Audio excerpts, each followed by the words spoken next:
দাদুভাই মাহবুব স্যারকে পেলাম আজকে অন্যতম 90 দশকের একদম 70 দশক থেকে 90 দশক যার হাতের মুঠে ছিল সাহিত্যের অঙ্গন।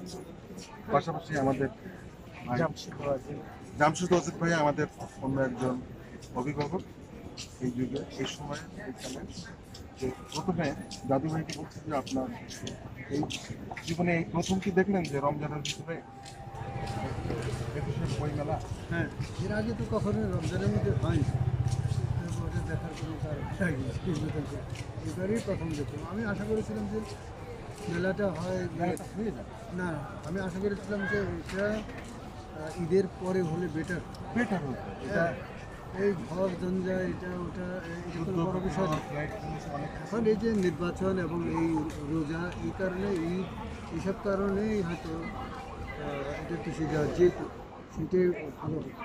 আমাদের এখন তো হলো এই জন্য লোক সমাগম হচ্ছে না, বিক্রি বাট্টা হচ্ছে না। হ্যাঁ, এটা তো বোঝা গেল এত বড় একটা মেলা, সাধারণ একটা মেলা। শুধু এবার তো ডিজাইনও খুব ভালো করেছে। এবার ডিজাইন সব ঠিক ছিল, কিন্তু সমাগম যেটা হওয়ার কথা হয়নি। তারপরেও কিন্তু আমরা আনন্দিত রোজার ভিতরে যে হয়তো একটা কাছের দেয়াল হয়েছে আনন্দের মাঝে, কিন্তু এ পাশে আমরা দেখছি আনন্দটা ভাগাভাগি হচ্ছে কিন্তু স্পষ্ট কথা। আচ্ছা, বাংলাদেশের বাইরে থেকে যারা আসেন 15ই ফেব্রুয়ারির দিনের সময়ের পর, এবার ফ্লাইট বিঘ্নিত হওয়ার কারণে মধ্যপ্রাচ্য তো নয়, অন্যান্য দেশের থেকেও অনেকে আসে।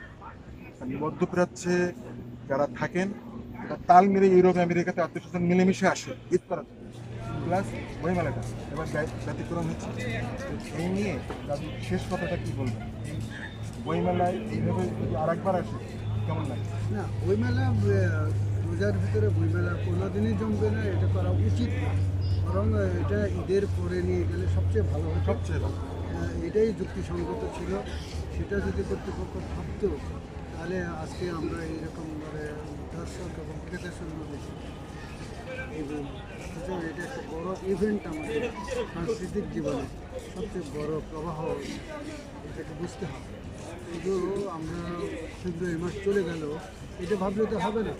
মেলা ইজ মেলা, ফেব্রুয়ারির সঙ্গে এটা কানেক্টেড নামে, কিন্তু চিন্তাগত ক্ষেত্রে তো এটা যে কোনো জায়গায় হলেও তো এটা ফেব্রুয়ারি মেলা হিসেবেই গণ্য। এটা স্বাভাবিক, তাই না? এই স্বাভাবিক বনবাসনা আগামীতে আমরা সরকারের কাছে আবেদন জানাই যে এই বইমেলা ফেব্রুয়ারি এরকম একটা পরিস্থিতি হয়, এটা একটু পিছিয়ে দেওয়া হয়, এতে কোনো ক্ষতি হবে না, প্রভাব পড়বে না। এবং পাশাপাশি জামশেদ ভাই আছেন, জামশেদ ভাই তার অভিজ্ঞতা বলবেন রমজানের ভিতরে বইমেলা হওয়াতে আপনি কতটা বিঘ্নিত হয়েছেন আনন্দে?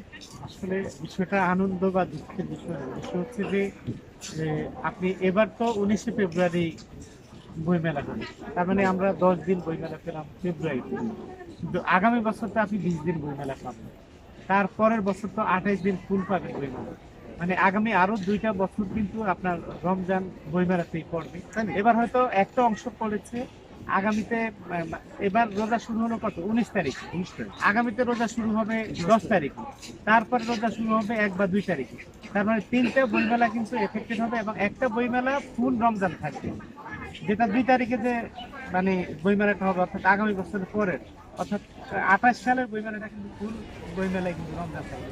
আমি আশা করি যে এই বিষয়টা বাংলা একাডেমি কর্তৃপক্ষ এবং সংস্কৃতি বিষয়ক মন্ত্রণালয় খুব গুরুত্বের সাথে দেখতে হবে বিষয়টাকে, কারণ এটা রমজান তো আসলে মুসলমানদের এবাদতের সময় এবং বিশ্বব্যাপী এই সময়টা একটু অন্যরকম, মানে সাহিত্য সংস্কৃতিটা এই সময় একটু নীরব থাকে, জেনারেলি নীরব থাকে, কারণ এবাদতের কারণে মানুষজন আসলে ঘর থেকে কম বের হয়।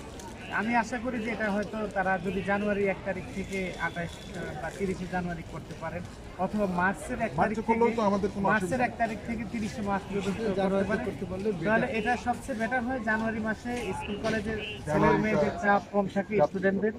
আমাদের পাঠক শ্রেণী ক্রেতা কিন্তু বড় একটা অংশ হলো মানে ছাত্রছাত্রীরা, যুবক শ্রেণী। সুতরাং আমি আশা করি যে বাংলা একাডেমি জানুয়ারি 1 তারিখ থেকে মেলাটা দিলে ভবিষ্যতে যে 2টা রমজান আছে এরপর তারা করুক আবার সেই ফেব্রুয়ারি 1 তারিখ থেকে করুক। ধন্যবাদ। জামশেদ ভাইয়ের আগমনী বার্তা, আগমনী সুফল বয়ে নিয়ে আসবেন। পাশাপাশি আমি সরকারকে আবেদন জানাতে চাই শুধু ভার্বাল নয়, ফেসবুকে নয়, মিডিয়াতে, প্রিন্ট মিডিয়ার লেখালেখি তো নয়। আমরা সবাই যদি কমপক্ষে 1000 কবি দাদু ভাইজন যারা অভিজ্ঞ তারা একটা সিগনেচার দেবেন, আমরা একটা পেপার রেডি করবো, করে সংস্কৃতি মন্ত্রণালয় বাংলা একাডেমির মাধ্যমে আমরা করবো। শিল্পকলাতে কিন্তু মহোদয় আমাদের আমার স্বনামধন্য 90 দশকের অন্যতম, হ্যাঁ 90 80 দশকের বরপুত্র, 90 দশকের অন্যতম কবি স্টালিন স্যারকেও আমরা জানাবো কবিতা। এইটা একটা পরিবর্তন আনা হচ্ছে আগামীতে। আপনাকে অনেক অনেক ধন্যবাদ আমার স্টুডিওতে ব্যথার ফুলদানিতে লাইক শেয়ার করে পাশে থাকার জন্য। ধন্যবাদ, থ্যাংক ইউ। দাদু ভাই আপনাকেও ধন্যবাদ। ধন্যবাদ। ব্যথার ফুলদানি থেকে আমি সাইদ করছি সবাইকে। কি অবস্থা?